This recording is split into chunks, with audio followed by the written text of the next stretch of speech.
Hey, I'm glad you're here. All right, in the last video, we talked about the sixth string root bar chord based on the E major shape and how we could learn a lot of different chords using that shape and moving it up and down the neck. Well, I'm going to give you another load of chords that learning one more shape will help you gain a lot more chords.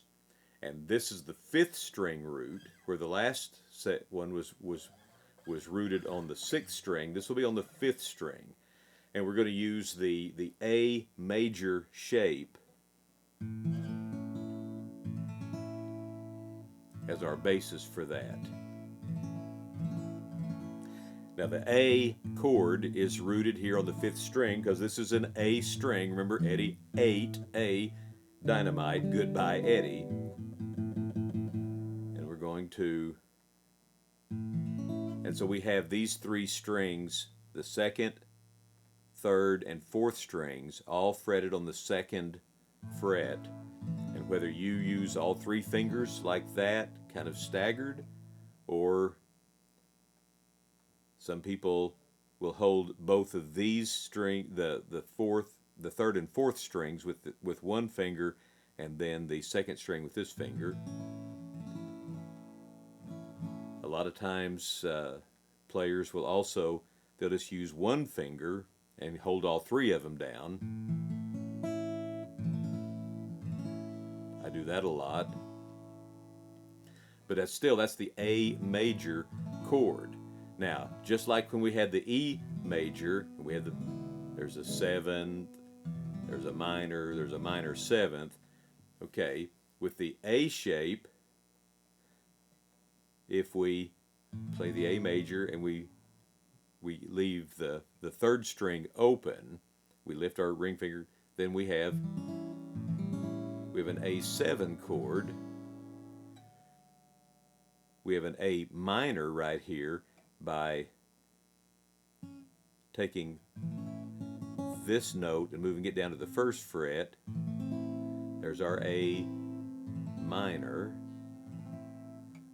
and an A minor seventh, and an A major seventh,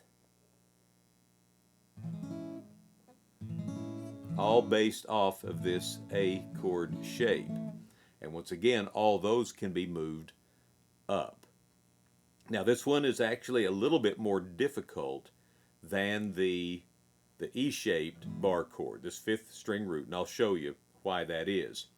When we move that up, okay, if we have A, we know A, and then we have A sharp or B flat, and then we have B, we have C, C sharp, D, D sharp, E, F, F sharp, G, G sharp, and then back up to A again, because it all starts over again on the 12th fret. All right, so when we move this up, we're going to make a B major chord here. So we're going to hold this B note down here, the second fret of the fifth string, and then you can do this any way you want. People do it different ways. They'll either hold down these three strings with their middle ring and pinky finger and hold this down. So what they're doing is they're holding this note down, and then they're holding on the E string the second fret here, and then fretting these three strings. So now, some people do that. When I first learned these, the guy that taught me this just had me use this one finger like I do up here on the A, and I hold those three down and I do this bar. Now, let me let you a little bit off the hook here. This first string, it's not real important to the chord. There's a theory reason for that. I'm not going to get into that. But if if you have trouble, if you use these three fingers and your finger comes down and mutes that string, not a problem, because you still have all the notes of the B major triad right here. So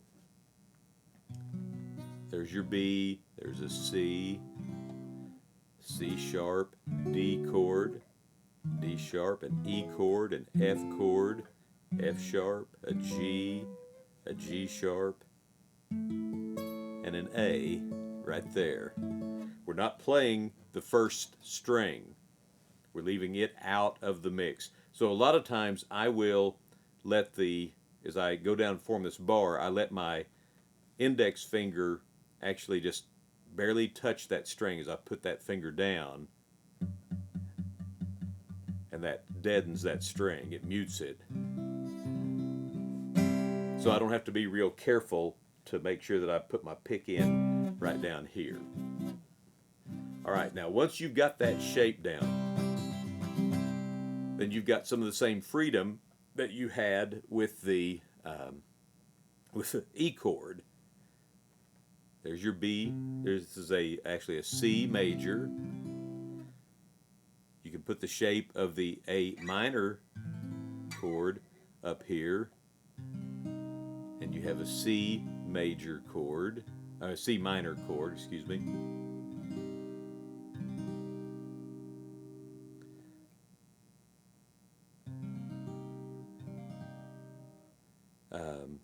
You can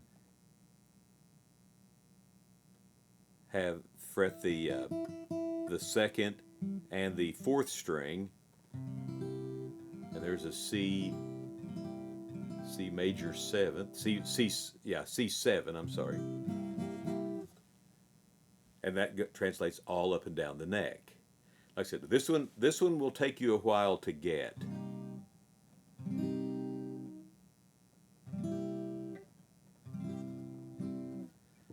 But when you know that, see, we've been playing the G, the C, and the D since day one. But here's also G, C, D right here. And there's just a whole world of possibilities out there. So don't be afraid to work on this. Spend some time on that. Just remember this shape, and whatever shape that you make here,